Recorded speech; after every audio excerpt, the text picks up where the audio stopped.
Hello everyone, this is doctor Sam. अच्छा जी, आज हम स्टार्ट कर रहे हैं chapter 2 Robin pathology, cell injury, cell death and adaptations. देखिए जी, सबसे पहले इस चैप्टर में आप लोग को पता होनी चाहिए कि हमारे पास कौन कौन से स्टिमुलाई है। देखिए जी, सबसे पहले एक स्ट्रेस या स्टिमुलस आएगा एक सेल के ऊपर। फिर ये सेल जो है अपने आप को कोशिश करेगा कि इस स्ट्रेस के साथ अपने आप को एडॉप्ट कर सके, ये एडॉप्टेशंस करेगा। एडॉप्टेशंस में ये हमारे पास आते हैं, ये हाइपरट्रॉपी करेगा, हाइपरप्लेजिया, एट्रॉपी या फिर मेटाप्लेजिया। और ये जितनी भी चेंजेस है, ये जितनी भी एडॉप्टेशंस है, दे आर रिवर्सिबल। ये हमारे पास रिवर्सिबल है। जब स्ट्रेस रिमूव हो जाएगा, it will regain its original size and shape. It's okay. ये एडॉप्टेशंस हैं। देखिए जी, अगर ये परसिस्टेंट हो जाए या सिवियर हो जाए, अच्छा जी, और ख़त्म ना हो, तो फिर हमारे पास ये काज करता है सेल इंजरी। सेल जो है वो इंजर्ड हो जाएगा।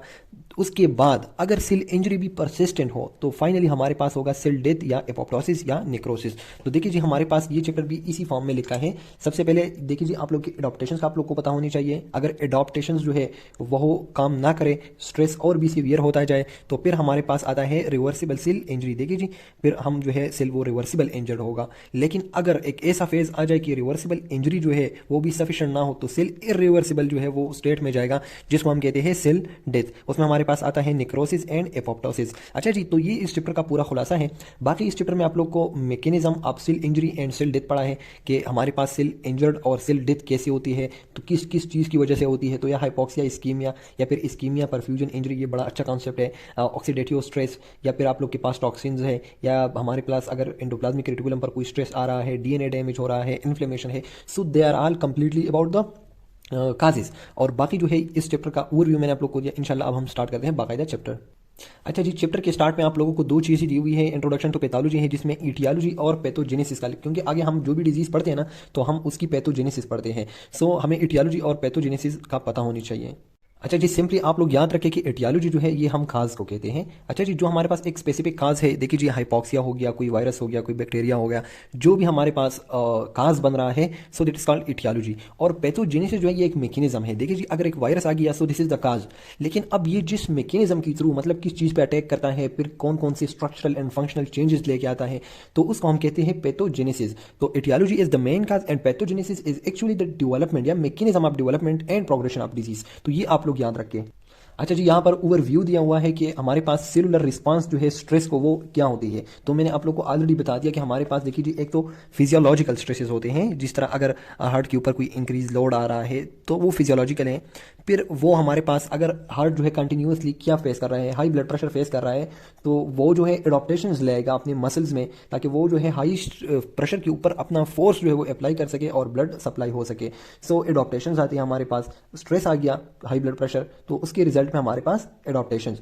अब अगर बहुत ज़्यादा कोई कंडीशन सीवियर हो सके, आगे बिल्कुल आप लोग के कोई एवोटिक वॉल स्टिनोसिस है या फिर कंटिन्यूस वो है, तो वो हमारे पास फाइनली सेल इंजरी काज कर देता है। अच्छा जी, तो सेल इंजरी आएगा, अगर वो तो पहले तो वो रिवर्सिबल होगा जिस तरह एडॉप्टेशंस है, लेकिन इट फाइनली हमारे पास अगर एमआई की सूरत में आ जाएगा, मायोकार्डियल इंफार्क्शन, तो infarction is what, it is cell death and this is irreversible. So हमारे पास फाइनली इरिवर्सिबल आ जाती है in the form of cell death. तो अगर एमआई काज हो जाता है, पहले तो हाइपरट्रॉपी होगा, that is well and good. हमारे पास वो क्या है, वो हमारे पास एक एडॉप्टेशन है। अगर ब्लड प्रेशर कंट्रोल करेंगे तो एट्रॉपी जो है, हाइपरट्रॉपी जो है वो रिड्यूस हो सकती है, heart will gain its original muscles. अच्छा जी, लेकिन अगर हमारे पास वो परसिस्टेंट रहता है, finally it will lead to myocardial infarction which is cell death. So हमारे पास अगर परसिस्टेंट रहता है तो वो सेल डेथ काज करता है। अच्छा जी, यहाँ पर एक बहुत खूबसूरत सा डायग्राम बनाया हुआ है। देखिए जी, इससे एमसीक्यूज आ जाते हैं क्योंकि इसमें मेन कॉन्सेप्ट होता है। देखिए जी, हमारे पास एटियोलॉजी काज ऑफ डिजीज क्या है। तो देखिए जी, कोई टॉक्सिन भी हो सकता है, इन्फेक्शन भी हो सकते हैं, ऑटो इम्यून में इम्यूनोलॉजिकल एबनॉर्मेलिटीज़ भी हो सकती है, जेनेटिक एबनॉर्मेलिटीज़, न्यूट्रिशनल इम्बेलेंस, या तो कोई बंदा बहुत ज़्यादा खा रहा है, ओबेसिटी आ रहा है, तो दिस इज ऑल्सो एटियोलॉजी, या बहुत कम खा रहा है, जिसमें हमारे पास क्वाशिकोर सिंड्रोम, जो माल न्यूट्रिशन, माल प्रोटीन इश्यूज होती है। अच्छा जी, तो न्यूट्रिशन में ज़्यादा भी और कम भी, दिस इज एटियोलॉजी। कोई काज है, ट्रामा, कोई एक्सीडेंट हुआ, सो सेल विल गेट डैमेज, तो ये हमारे पास एटियोलॉजीज हैं। अब एटियोलॉजीज क्या करता है, it lead to pathogenesis, mechanism by which the disease develop. अगर कोई इन्फेक्शन आए, कोई बैक्टीरिया है, तो अब वो हमारे पास कौन कौन से बायोकेमिकल चेंजेस और स्ट्रक्चरल चेंजेस लेके आ रहे हैं, सही है। तो उस चेंजेस की बिना पर हमारे पास डिजीज डेवलप होती है, प्रोग्रेस होती है, विच इज कॉल्ड पैथोजेनेसिस। अच्छा, अब हमारे पास पैथोजेनेसिस से फाइनली हमारे पास molecular, functional and morphological abnormalities आती है सेल में और टिश्यू में, और फाइनली जो है हमारे पास क्या हो जाता है, डिजीज या sign and symptom of disease appear हो जाते हैं, जिसको हम क्लिनिकल मैनिफेस्टेशंस कहते हैं। Clinical manifestations mean sign and symptom. हमारे पास एक पेशेंट जो है वो किस तरह क्लिनिकली प्रेजेंट करता है, और ये क्यों प्रेजेंट करता है, क्योंकि उसकी जो है हमारे पास अंदर structural and biochemical changes because of certain factors आई है।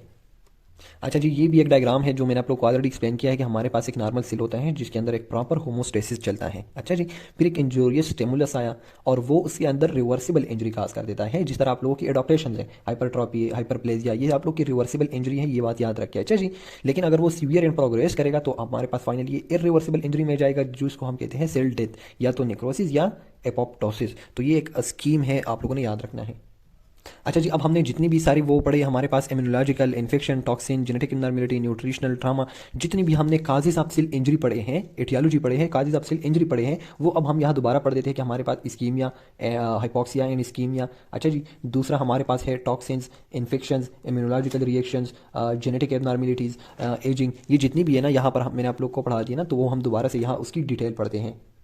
अच्छा जी, the first cause is hypoxia and ischaemia. देखिए जी, सबसे पहले हमारे पास होता है इस्कीमिया। इस्कीमिया जो है वो occlusion of the blood vessel, जिसकी वजह से अगर अक्लूड हो जाएगा तो न्यूट्रिशनल डिफिशियंसी तो आनी ही है, मतलब प्रोटीन जो है हमारे पास एमिनो एसिड्स या कार्बोहाइड्रेट एक टिश्यू को, वो तो कंप्रोमाइज हो ही जाएंगे इस्कीमिया के साथ, क्योंकि ब्लड फ्लो, ब्लड क्या कर रहा है, उसको न्यूट्रिशनली सप्लाई कर रहा है। साथ साथ में हमारे पास जो है हाइपोक्सिया भी क्रिएट हो जाती है, क्योंकि ब्लड के जरिए जो है एक टिश्यू को ऑक्सीजन मिलता है। अब ब्लड कंप्रोमाइज हो चुका है because of ischaemia, so ischaemia lead to hypoxia, ये बात याद रखनी है। सो हम ये कहते हैं ना कि the most common cause of hypoxia is ischaemia. अब हाइपोक्सिया जो है ये और भी बहुत ज़्यादा हमारे पास इसके वो हो सकते हैं, और भी काजेस हो सकते हैं हाइपोक्सिया। एक तो सबसे पहले बड़ा काज जो है वो तो इस्कीमिया है, अगर कोई ऑब्स्ट्रक्शन हुआ है, आर्टीरियल ऑब्स्ट्रक्शन हुआ है, तो उसकी वजह से हमारे पास ऑक्सीजन डिफिशिएंसी। लेकिन हाइपोक्सिया जो है ये किसी लंग डिजीज की वजह से भी आ सकती है। अगर लंग्स जो है वो प्रॉपरली ब्लड को ऑक्सीजनेट नहीं कर रहा तो फिर भी हमारे पास हाइपोक्सिया की कंडीशन आ सकती है। अगर हमारे पास जो आरबीसी है, जो हमारे पास क्या कर रहे हैं, ट्रांसपोर्ट ऑफ द ऑक्सीजन कर रहे हैं, अगर उसमें कोई मसला है तो फिर भी हाइपोक्सिया आ सकती है। सो हाइपोक्सिया की बहुत सारे काज हो सकते हैं, लेकिन जो मेजर काज है वो क्या है, वो इस्कीमिया है। मैं आप लोग को हाइपोक्सिया के काजेज बताने लगा हूँ। मेजर काज इस्कीमिया, इसके अलावा कोई लंग्स में कोई मसला है, देखिए जी, तो लंग्स की वजह से भी हो सकती है। ऑक्सीजन कैरिंग कैपेसिटी अगर कम है, वो किस चीज़ की वजह से कम होती है, वो हमारे पास एनीमिया की वजह से, क्योंकि हीमोग्लोबिन कैरी करता है, हीमोग्लोबिन नहीं है तो ट्रांसपोर्ट नहीं है। और लास्ट वन जो है हमारे पास है कार्बन मोनोऑक्साइड, CO पॉइजनिंग। सो ये हमारे पास हाइपोक्सिया की काजेज हैं। और इस्कीमिया जो है, ischaemia mean reduce blood supply, blood supply जो जब कम हो जाती है उसको हम इस्कीमिया कहते हैं। And this is the most common cause of cell injury, ये बात याद रखनी है। अच्छा जी, ischaemia is the most common cause of cell injury. हम जो है और भी बहुत सारे काजेस पढ़ेंगे सेल इंजरी के, लेकिन अगर आपसे पूछा जाता है कि which one is the most common cause, तो the most common cause is ischaemia. अच्छा जी। अच्छा जी, हमारे पास सेकंड जो है काज वो टॉक्सिन्स हैं। अब टॉक्सिन्स में आप लोग को पता है एयर पोल्यूटेंट आ रहे हैं, इंसेक्टिसाइड आ रहे हैं, carbon monoxide, asbestos, cigarette smoking, ethanol, drugs. अच्छा जी, ये तो आप लोग को वैसे भी पता है, लेकिन जो इसमें इंपॉर्टेंट चीज़ है ना वो क्या है, देखिए जी, ये देखिए, even innocuous substances such as glucose, salt, water and oxygen can be toxic. ये इंपॉर्टेंट चीज़ है, क्योंकि इसकी कॉन्सेप्ट जो है लेना लाजमी है। देखिए हमारे पास ग्लूकोज कैसे टॉक्सिक हो सकता है, आप लोगों ने वो तो पढ़ा है ना, the mother of disease diabetes. Diabetes में क्या हो जाता है, हमारे पास ग्लूकोज की कॉन्सेंट्रेशन ब्लड में बढ़ जाती है। सो दिस इज अ टॉक्सिन, और ये माइक्रोवास्कुलर चेंजेस लेके आता है, and finally it lead two stroke, MI and many other problems. So this is very dangerous. इसके अलावा साल्ट वाटर जो है वो क्या कर रहे हैं, आप लोग के पास बीपी क्रिएट कर रहे हैं, ब्लड प्रेशर किसकी वजह से आ रहा है, अगर साल्ट और वाटर जो है इट कैन लीड टू।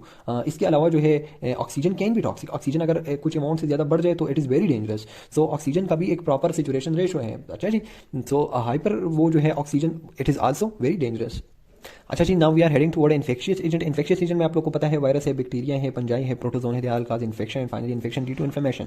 अब ये देखिए हमारे पास इम्यूनोलॉजिकल रिएक्शंस। अब देखिए immune system defend our body against pathogen, लेकिन अगर इम्यून सिस्टम ओवर रिएक्ट करना शुरू कर दे या फिर अपने और पराई में पहचान करना भूल जाए, सो this is very dangerous. Auto immune disease आप लोगों ने पढ़े हैं, ओन टिश्यू के खिलाफ इम्यून सिस्टम एक्टिव हो जाता है, लेकिन ये ओन टिश्यू के खिलाफ ऐसे ही एक्टिव हो जाता है जिस तरह अगर कोई मेमिक्री कर रहा है, कोई ऐसा वो आ जाता है जो सेल्फ की तरह है, तो फाइनली उसका अपना एक अलग मैकेनिज्म है। अब जो है हमारे पास allergy, allergy is like the stupidity of immune system. Immune system जो एक स्टूपिड हो जाता है, स्टूपिड लाइक एक देखिए जी, एक पोलन आ गया जिसको नॉर्मली इतना ओवर रिएक्शन नहीं करना चाहिए, लेकिन वो स्टूपिड हो गया, ओवर रिएक्ट कर रहा है, तो this is called allergy. Actually the stupidity of immune system, वो एक इतना खतरनाक वो नहीं है, फॉरेन एंटीजन नहीं है, इतना खतरनाक नहीं है, लेकिन इम्यून सिस्टम जो है इतना ज़्यादा साइटोकाइंस और इन्फ्लेमेटरी रिएक्शन, कि उन इन्फ्लेमेशन की वजह से अपनी ही टिश्यू डैमेज हो जाते हैं। So this is allergy. या फिर है chronic immune response to microbe. अगर एक माइक्रोब है और उसको क्रॉनिकली आप वो जो है इन्फ्लेमेटरी वो हमारे पास प्रोड्यूस हो रहा है, या क्रॉनिक इन्फ्लेमेशन जो है उसका हेलमार्क जो है वो क्या, फाइब्रोसिस है, बार बार फाइब्रोसिस, तो टिश्यू फाइब्रोज्ड हो जाएगा।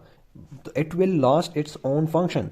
तो सो देखिए जी, हमारे पास ऑटो इम्यून डिजीज, एलर्जी या फिर chronic immune response, they all elicit immunological reactions which is dangerous for its own tissue, damage the cell and tissue of its own body. देखिए जी, तो अब हमारे पास फाइनली हम लीड करें जेनेटिक एबनॉर्मेलिटीज को। देखिए जी, जेनेटिक एबनॉर्मेलिटीज क्या क्या है। देखिए जी, जेनेटिक एबनॉर्मेलिटीज में हमारे पास है डाउन सिंड्रोम। देखिए जी, डाउन सिंड्रोम जो उसके साथ और भी बहुत ज़्यादा सिम्टम्स और ये चीज़ें एसोसिएटेड होती है। और फाइनली देखिए जी, सेप्टम प्राइमम जो है हार्ट का, उसमें मोस्टली वो डिफेक्टिव हो जाता है। इसके अलावा आप लोग को पता है कि हमारे पास अगर सिंगल एमिनो एसिड की चेंजेस जो आती है हमारे पास in the sickle cell anaemia, कितना बड़ा प्रॉब्लम काज कर देता है आप लोगों को, ब्लड चैप्टर में आप लोगों ने पढ़ा है। इसके अलावा जो हमारे पास जेनेटिकली कुछ ऐसे एंजाइम्स हैं, प्रोटीन है, देखिए जी, जो हमारे पास एब्सेंट होते हैं। अगर ये एब्सेंट हो तो it leads to many problem, like आप लोगों ने पढ़ा है पीकेयू, पिनाइल केटोन्यूरिया, जो बच्चों में अपीयर करके एक एंजाइम की डिफिशियंसी है। या फिर आप लोगों ने पढ़ा है लैक्टोज इंटॉलरेंस, जो बच्चे दूध नहीं पी सकते, सीधा डायरिया उनको हो जाती है। सो बहुत जेनेटिकली जो है वो ससेप्टेबल होते हैं। तो ये चीज़ें हैं। बाकी आप लोग को पता है कि अगर हमारे पास डीएनए डैमेज है, अच्छा जी, या मिसफोल्डेड प्रोटीन प्रेजेंट है, तो उन सेल्स को रिमूव करना होता है, अच्छा जी। लेकिन हमारे पास अगर कुछ स्पेसिफिक एंजाइम्स और उनकी कमी है, तो ये डीएनए डैमेज और प्रोटीन या हमारे पास सेल के अंदर एकामुलेट हो जाते हैं and it can even lead to neoplasia, cancer भी हो जाता है इनकी वजह से। सो जेनेटिक एबनॉर्मेलिटी, क्योंकि आप लोगों ने पढ़ा कि कैंसर जो है वो मोस्टली जेनेटिक इन्फ्लुएंस उसके ऊपर बहुत ज्यादा होता है, तो जेनेटिकल एबनॉर्मेलिटीज भी बहुत इंपॉर्टेंट है। अब हमारे पास आता है न्यूट्रिशनल इम्बैलेंस। देखिए जी, न्यूट्रिशनल इम्बैलेंस मैंने आप लोग को पहले ही पढ़ा दिया कि न्यूट्रिशन या तो ज्यादा लेना, हद से ज्यादा कैलोरीज लेना, वो भी अच्छा नहीं है, या फिर बहुत ज्यादा कम लेना, वो भी अच्छा नहीं है। तो हमारे पास जो अंडर डेवलप्ड कंट्री है ना, तो उसमें हमारे पास देखिए जी, प्रोटीन कैलोरी इनफिशियंसी बहुत ज्यादा है, वाइटामिन की डिफिशियंसी है, जो अंडर डेवलप्ड कंट्रीज है, अच्छा जी।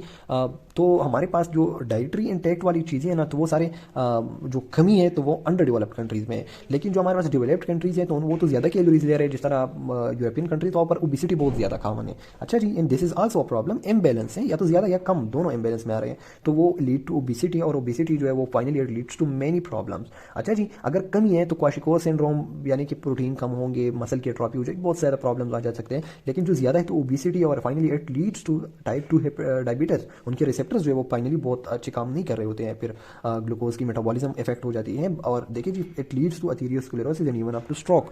तो बड़ी प्रॉब्लम्स है इसके साथ, अच्छा जी। तो दोनों तरफ अच्छी बात नहीं है, या ज़्यादा या कम, दोनों अच्छा वो नहीं है। फिजिकल एजेंट्स हम पढ़ रहे हैं, फिजिकल में आप लोग के पास ट्रामा आ रहा है। ट्रामा क्या है हमारे, अगर टेम्परेचर की वजह से अपना हाथ जल जाता है ना, तो वो भी क्या है, एक फिजिकल ट्रामा है, सेल की डेथ हो जाती है, जिसमें हमारे पास क्या क्या है, temperature, radiation, electrical shocks, sudden changes in the atmospheric pressure, तो बहुत ज़्यादा सेल पे इफेक्ट हो रहा है। तो दीज आर फिजिकल एजेंट जो फिजिकली, इस तरह फिजिकली देखिए जी, एक चीज़ दूसरे के साथ बिल्कुल फिजिकली टच है, नॉट केमिकली। तो फिजिकल एजेंट जो है वो ट्रामा काज कर रहे हैं, लीड्स टू सेल डेथ, अच्छा जी। अब हमारे पास है फाइनली एजिंग, हम पढ़ रहे हैं, this is also a cause of cell injury. देखिए जी, हमारे पास सेलुलर एजिंग जो है, या फिर हम इसको सेलुलर सेनेसेंस या डिटोरेशन भी कहते हैं, सीनाइल एज, सीनाइल भी हम इसको कहते हैं। देखिए हमारे पास होता क्या है कि टाइम के साथ साथ सेल जो है वो प्रॉपरली अडॉप्ट नहीं कर सकता, क्योंकि उसके अंदर बहुत ज़्यादा एंजाइमेटिकल चेंजेस आ रहे होते हैं, डीएनए में चेंजेस आ रहे होते हैं, तो वास्ट मेजॉरिटी ऑफ चेंजेस, जिसकी वजह से अगर एक सेल पहले 10 टाइम्स एक स्ट्रेस को बर्दाश्त कर सकता था, अब वो 2 टाइम्स भी नहीं कर सकता, अच्छा जी। जिस तरह जवानी में बंदा बहुत ज़्यादा अमाउंट ऑफ वेट उठा सकता है, फिर वो नहीं उठा सकता, बहुत ज़्यादा अच्छी तरह दौड़ सकता है, तो वो क्यों, क्योंकि सेल के अंदर बहुत ज़्यादा केमिकल चेंजेस आ रहे होते हैं, जिसकी वजह से सेल प्रॉपरली अपने आप को स्ट्रेस तक रिस्पॉन्ड नहीं कर सकता विद टाइम। तो उसको हम कहते हैं ageing, because of cell injury, because of ageing. अच्छा जी, तो हमारे पास जितनी भी थी, देखिए जी, हमारे पास toxin, infections, immunological abnormalities, genetic and hereditary acquired भी हो सकती हैं, न्यूट्रिशन इम्बैलेंस, ट्रॉमा, एजिंग, जितनी भी थी हमारे पास एटियोलॉजी, वो हम सब कवर कर चुके हैं। देखिए जी, मैंने आप लोग को यहाँ से पढ़ा दिया, बहुत ईजी था, हर एक में जो है कुछ खास इंपॉर्टेंट पॉइंट्स थे कि इस्कीमिया जो है, this is the most common cause of hypoxia, ischaemia lead to hypoxia, और हाइपोक्सिया के और भी बहुत सारे काजेज हैं, जैसे कि लंग्स, ऑक्सीजन कैरिंग कैपेसिटी, सारे मैंने आप लोग को बता दिए। उसके बाद हमारे पास आ रहे टॉक्सिन, टॉक्सिन में हमारे पास ये तो बिल्कुल जाने पहचाने हैं, लेकिन ये बात बहुत सारे स्टूडेंट्स को पता नहीं होती कि ग्लूकोज और साल्ट वाटर ऑक्सीजन ये भी टॉक्सिक है, अच्छा जी। अब हमारे पास फिर मैंने आप लोग को इन्फेक्शन के बारे में बता दिया, इजी था, इम्यूनोलॉजिकल रिएक्शंस के बारे में, जेनेटिक एबनॉर्मेलिटी, हमारे पास physical trauma, and finally ageing. अब ये सारी जो है it leads to cell injury. हमारे पास सबसे पहले जो है सेल किस तरह इंजर्ड होगा, रिवर्सिबली इंजर्ड होगा, उसमें रिवर्सिबल चेंजेस आएंगे, सेल में एक ऐसे चेंजेस आ जाएंगे, वो स्वॉलन हो जाएगा, उसकी जो ऑर्गेनीज या लिपिड वो इकामुलेट। लेकिन अगर हम स्ट्रेस रिमूव करते हैं, अगर हम ये काजेज, हम इस्कीमिया खत्म कर देते हैं, हम हाइपोक्सिया खत्म कर देते हैं, हम टॉक्सिन को बाहर निकाल देते हैं, इन्फेक्शियस एजेंट को खत्म करते हैं, तो ये जितनी भी चेंजेस आ चुके हैं ये रिवर्सिबल है।